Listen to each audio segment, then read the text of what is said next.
Testing, testing. Is this thing even on? There we go.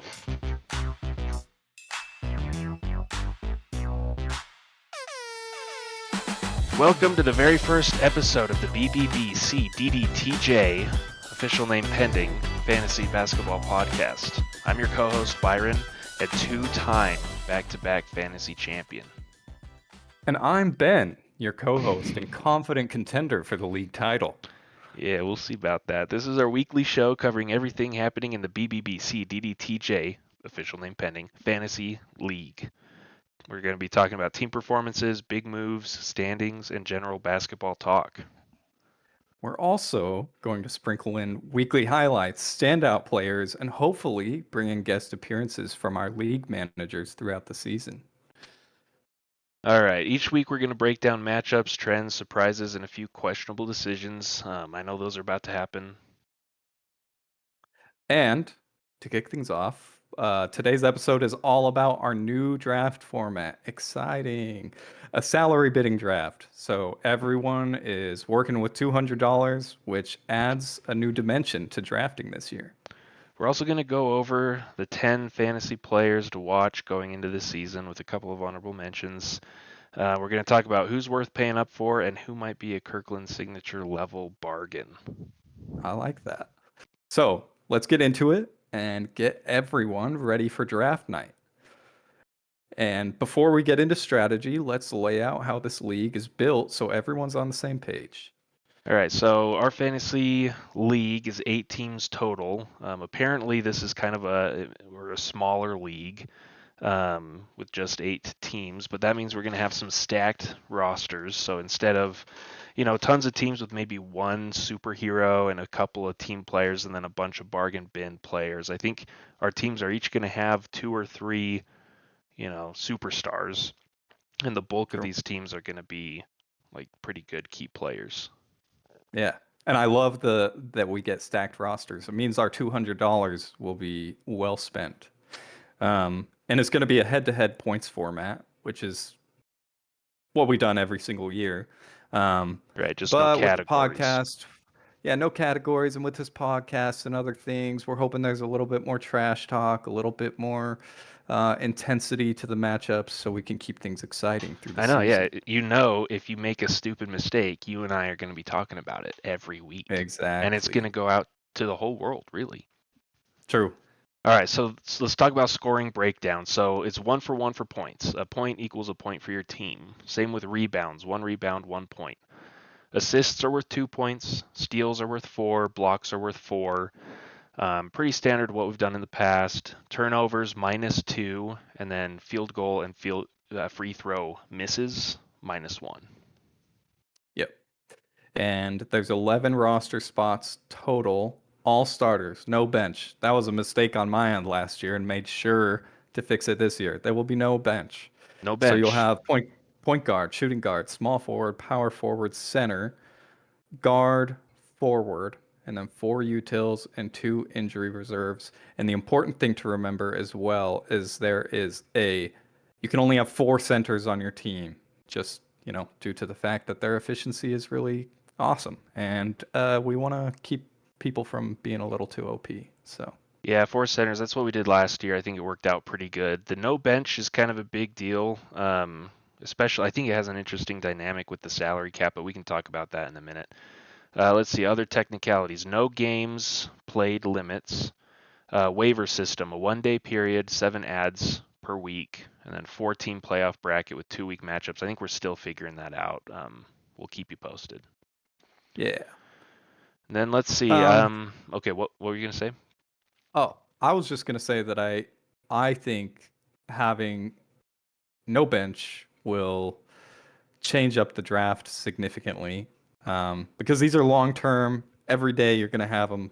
Well, if they have a game they're playing, there's not too many changes to make throughout the week, which means your primary spots, your starters are going to be stacked, and then you'll have util that's also stacked. So a lot of versatility for everybody. Yep. And that's a good segue into talking about draft night itself. What does everyone need to know the night of October 13th. Let's talk about salary cap draft, the auction style in general. So you said $200 budget per team, right? Yeah. So all 11 men that you draft gonna have to fit within that $200 budget. So that makes me a little bit worried because I don't think really any of us have done this before. It's always just kind of been a uh, draft where you get picks. Yeah. I'm worried about spending. I could totally see somebody ending up spending $80 on a hero, and that really eating into your team because you got no bench. You just have to have a full roster. Could that end up biting somebody? Yeah. No, that's a good point.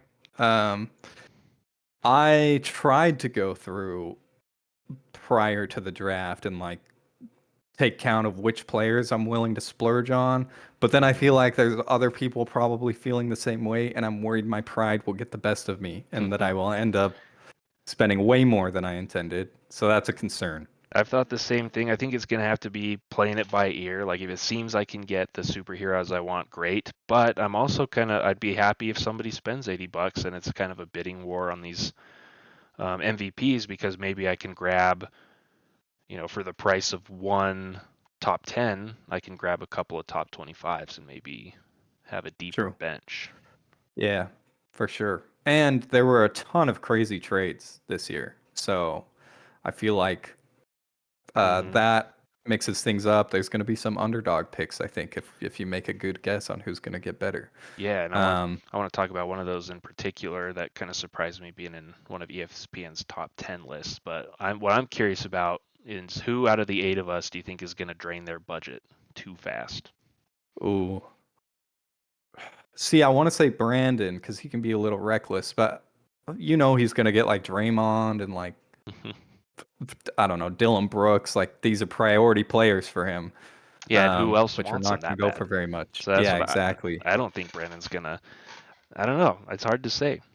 Tim Who gets knows? excited. Tim's got that Yeah, I think gambler Tim, attitude. yeah, he's a little trigger happy on some of those things because he loves the rush. I So that I would think Tim's probably be, gonna get it. yeah, I think so. I feel that. Okay.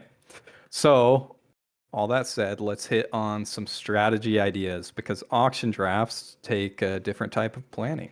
Yeah. So the strategy for a cap draft, nomination tactics. Do you kind of throw it out there into the ether that there's certain players you want versus you don't want and try to make it work for everybody, or there's some double dealing going on? Ah, that's a great question. And I think there are ways to kind of manipulate people to make them spend money in ways that you would prefer they spend it, hopefully. Hmm. Yeah. But there's I could general pretend like I budget. really want Draymond, you know, Yeah, yeah, exactly. and And I we could will boost that all go price. crazy for that. Hmm. Yeah. Um, so ESPN has a general idea for how much people will cost. Superstars are usually going to be like $60 and up just because they have so much value. Hmm. Then the mid-tier stars, there's actually a pretty big range of like $30 to $50, which I think is where it gets really interesting. Is like how much value does a mid player have? Do you think they have more potential than it says on the site? Then your roll guys gonna be $10 to $20, and then sleeper picks are like $1 to $5. I know there's some good rookies out there that haven't been able to prove themselves that have a lot of potential, Hmm. so that'll And be with eight exciting. teams, I think we're going to get down to that $1 to $5 mark pretty quick. So might be able to get some Yeah, good values. yeah, for sure. Something else to keep in mind though, scarcity by position. Okay, point guards and centers, not as many of them. Could it be worth shelling out a few extra bucks, even though you might not feel like it's worth it just because of their position? Ooh, Something to keep in that mind. is, yeah. So yeah, that's a huge part. Is like, do I bail at a smart time or do I just keep keep Yeah, going and because try it's like, to dang, you really need a center, something yeah, like that. it's So true. And then it's like, do I spend $150 on Jokic? Who knows? maybe not, but Yeah, probably maybe. not. You never know. Yeah. So let's see. We want to break Yeah, it down by player. yeah. Let's talk about the top 10. And this is just one of the lists I found. I thought it was one of the more interesting lists, and we'll have a couple of honorable mentions here, but let's just go one by one. This is one of ESPN's ranking lists for potential fantasy potential, not necessarily for our um, not necessarily for our league's settings and the way it's all set up, but just kind of overall. So number Yeah. one, we've got SGA, Shy, we've got the Gilgis Alexander. He's elite in steals. He's efficient in scoring. He's used all the time on his team, right? So Mhm. he's in OKC. He's coming off of a championship. What do you think? Here's the thing. I, and this is probably pessimistic of me. I think uh, it's hard to do that back to back. No, I mean, like Hmm. we saw it with James Harden and on the Rockets, and then like Jokic obviously is very consistent. And I'm just curious, like, does he keep moving up each year, or is there a ceiling? Yeah, I think I don't that's know. fair. It's either has he reached the ceiling or is he busted through it? You know what I mean? I mean, he's a dad. He's got something worth fighting for. True. Yeah, that's fair. And a So I don't. reputation. He got that. He's got a He got that riz. reputation, and the team's still looking good. So I don't know. Is he worth 60 plus bucks? I think so. Yeah, maybe so. Yeah, So, um, but then we also have Anthony Edwards. Ant Man. So after last year, breakout candidate for MVP. Like last year he was looking really good, and his 3-point shots have gone way up, like his 3-point percentage. So that's fantastic. Yeah, he scores and he steals. So he's kind Yeah, of like a great all around. I mean, everywhere on the court, he's doing good work. true. And he's got that dog in him, which is crucial for someone to give it their all every night Yeah, for your fantasy team. he's got that dog in him, and he's Um, got that ant in him. yeah, yeah, exactly. And ants work hard, so They can there's that. lift 50 times their body weight or something crazy like Yeah, that. true. So He could lift Gobert onto the court. yeah. Anyway, Hmm. uh, he might not be like the number one on everyone's radar, but what do you think? Possible value there? Yeah, I think last year you're like, okay, Anthony about top 10, but to put him in number two on this list, I don't think anybody's got him on number two in their minds, Yeah, right? that's So pretty wild. maybe some value, maybe pick him up for the $50 range. That could be really good. Yeah. All right, moving on. The Joker, Nikola Jokic, Horseman. We talk about Ant Man, Horseman. Yeah. He's a walking triple double. He's super efficient in a league that capitalizes on steals and blocks and things like that. He's a scorer who can also get some of those big center points. Yeah. No, and like that's the thing is he is consistent. Like who knows what the ceiling is? He could continue to blow us away, but like you know that if you get him, you're not going below, I don't know, what, like 40 fantasy points each game. Like the dude just does not have an off night, which is pretty important. Yeah, super low So, floor. Like even a bad night for him is going to be a great night. He could go for 70 yeah. plus bucks. You think he's worth in the 70s? I think maybe. I think if you forego, if you put in all the money on Nikola, understanding that maybe you miss out on the next 10 or 15 people on the list and just go for some Yeah. mid players, I think it could be worth it. Yeah, that's true. Um, Speaking of like consistent dominant players, Giannis, what they have at the four, The and Greek Freak. he is a freak. And this is actually crazy. Like last year, I feel like just because the Bucks as a team didn't do super well, he wasn't like in talks a lot, like on the news. But the dude balled out last year and still was like very high MVP talks. Hmm. So, who we got? And the Bucks. That's Yeah, some interesting trades. So I mean, he could even be more dominant this year. true. But you're penalized for missing free throws. Is that going to scare people off? Not the best free throw player. That's possible. Well, we'll All right. see. Who's up next? Luka Doncic in his new role in Los Angeles. Massive usage, high turnovers. You really don't know how he's going to fit in with playing with LeBron and AD. Like, is he going to be the star? Is he going to rack up those massive points, or are the other two going to steal some of that bandwidth? That's a great question. I mean, LeBron's getting older. It does feel like maybe they're moving toward Luca being the star. So we'll see. Yeah, possibly. And he's had some inefficient nights. There's definitely been some playoff series where he's kind of uh, underperformed. Hmm. So does his high scoring, his high assist outweigh his inefficiency? Outweigh weight? Just kidding. He's lost a lot of weight, so that's great. Yeah. Well, maybe if it's important to you, it's important to you. Yeah, true. Uh, who we got next? Cade Cunningham. Yep. Yeah. So this is the one that kind of threw me by surprise. Like I wouldn't think it's going to be number 6 on anybody's list, but why do you think that is? I don't know a lot about Cade. So he balled out last year, and the thing about him is he is like a super efficient two-way player. His Hmm. defense is fantastic. He's freaking good at managing the floor.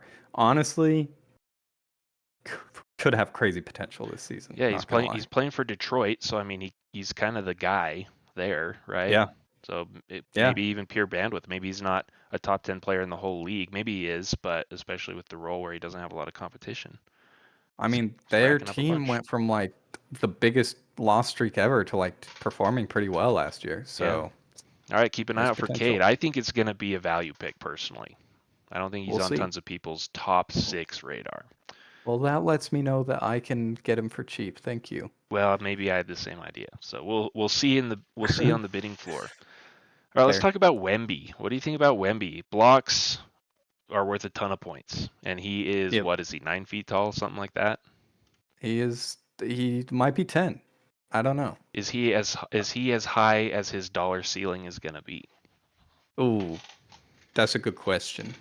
Uh, I mean, what is his dollar ceiling? This is the thing. Like last year, I feel like he underperformed only because he had a bunch of ball hogs on his team. Once Hmm. like De'Aaron Fox is there now, probably freaking alley ooping him all day. So dollar ceiling. What do you think? Yeah, I don't know. I think was he a rookie last year? Or was that the year before? I can't Year remember. The year before. before, yeah, but he's still pretty early on, and being 7 on this list, I think he's put up a little bit high. Not gonna lie, Hmm. Interesting. but we'll see. Interesting. We'll Yeah. see. Let's see. So Cat, I actually had Carl Anthony Towns on my team last year, Hmm. and he performed way better than I expected, honestly. Will he be able to keep it up? Who knows? There's some bounce back potential after an injury. He's in like he fits our scoring like uh system really well with blocks. He's good at defense. He also has high efficiency at the rim, so like he also has a crazy three-pointer now too. So versatile. Yeah, yeah, no, that's true. Now he's not been playing in the preseason games. He's been resting. I don't really know if they've identified a specific injury, but just something to keep in mind. He might not be used as much in the early weeks, but um, I think his value just depends on his minutes and role that he finds in the new New York Knicks team. Not that he's new to the team, but it's kind of a new team. So I agree with what you're True. saying. I think there's a lot of potential there. Yeah. Let's talk about LeBron James. I'm Uh, talking about the my beautiful man on LeBron. Lakers. You ever buy those things on TikTok? Those stupid little like $5 knickknacks or whatever on Oh, TikTok. You fall for those? like the LeBron ones or in general? Well, I mean, I'm moving into the fact that there's a little 3D printed LeBron where you screw a toothpaste dispenser into his belly and it poops Oh, out. So I bought one of those recently. I've been using it. dude. So you know how Think I of feel all the about other stuff LeBron. you could put in there outside of toothpaste. Oh, I've given it lots of thought, but Yeah. that's not what this podcast is, okay? So let's see. Is he still an elite per minute player or is he an age risk? I'm kind of leaning towards the age risk. Yeah, he's been injured. Did you know that? I did know that, He's got a unfortunately. big red O on his name. Sciatica. So I mean, it's not even like a young person injury. This guy's getting old. Yeah. Here's the crazy part. I think this is only like his second or third like significant injury in his whole career, which is just bonkers. I still think And he's he GOAT. still balled out Yeah, last year. he's great. Uh, but yeah, no, without a bench, like, can you rely on him consistently? I don't That's know. a great question. We'll find out. So, And then finally, number 10 spot, Stephen Curry. Curry. yes, sir. Um, low turnovers, which is insane for his role. Gets a ton of points, a ton of threes. There is a little bit of dynamic change on the Warriors lately with all the switch ups with Jimmy Butler and stuff. So hard to say. Yeah, I mean, what more can you say about Steph? He's the Toyota of basketball players. He just kind of does what True. he does, and he does it pretty good. Nothing. That's a fact. And then honorable mentions to close it out. We don't have to talk too much about them, but Trae Young, James Harden, Anthony Davis, they usually replace some of the others that we talked about. I mean, they're definitely in the top 10 conversation. Anything Dude, you want to say Cade about should them? get Anthony Davis. That's all I gotta say, dude. He will not get injured this year. Cade, He won't. keep getting him. I got him. Have Hey, look, faith. I got him 2 years ago when I won. I passed up on him last year and I won. So I don't Fair. know. I Yeah, you just never know. he breaks your heart. He's gonna get injured. Yeah. It's just the question is, without a bench, do you put him on your team for the $50, $60 mark? I don't know. Yeah. Okay, So so Ben, I was just gonna say final yeah, thoughts.